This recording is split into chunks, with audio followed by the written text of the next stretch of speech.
இன்னைக்கு நீங்கள் எம்ஜிஆரோட ஒப்பிடுறீங்க. எம்ஜிஆரோட ஒப்பிடுறதுக்கு உங்களுக்கு ஏதாவது ஒரு தகுதி இருக்கணும்ல. நான் எம்ஜிஆரை போல கருணை கொண்டவன், எம்ஜிஆரை போல மனிதநேயம் கொண்டவன். உங்க வீட்டு வாசல்ல உங்க கட்சிக்காரன், உங்க தொண்டர்கள், உங்க ரசிகர்கள் நின்னா என்னைக்காவது பார்த்ததா செய்தி உண்டா? பிறந்த நாளுக்கு நின்னா பாத்தீங்களா?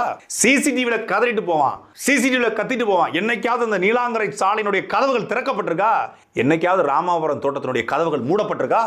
எம்ஜிஆரும் நீங்களும் ஒண்ணா? முதல்ல ராமாபுரம் தோட்டத்தில் எம்ஜிஆர் முதலமைச்சரான பிறகு கிடையாது. எம்ஜிஆர் அவர் நடிகராக நடித்துக் கொண்டிருக்கும் போது ஆயிரக்கணக்கான பேர் நிற்பான். அந்த மாடியிலிருந்து பார்க்கும்போது தலைகள் மட்டும் தான் தெரியுமா, வெறும் தலைகளா அடர்த்தியா இருக்கும். எத்தனை 100 பேர் நின்னாலும் அத்தனை பேரையும் பார்த்துட்டு, அத்தனை பேருக்கும் கை கொடுத்துட்டு, அத்தனை பேரையும் சாப்பிட்டீங்களான்னு கேட்டு, அத்தனை பேருக்கும் அணையா விளக்கு போல ராமாபுரம் தோட்டத்தில் சாப்பாடு என்னைக்கும் போச்சு. என்னைக்காவது ஒரு நாள் பசியார பனையூர் வீட்டில் போயிட்டு புசியானந்து ஆதவர்ஜினா, புதிய புசியானந்து ஆதவர்ஜினா கூட அனுமதி இருக்காது. புசியானந்தவரை யாராவது உள்ள போக முடியுமா? கட்சிக்காரங்க ஏதாவது சாப்பாடு போட்டிருக்கீங்களா? அப்ப எம்ஜிஆரோட பண்புல எந்த பண்பு உங்ககிட்ட இருக்கு?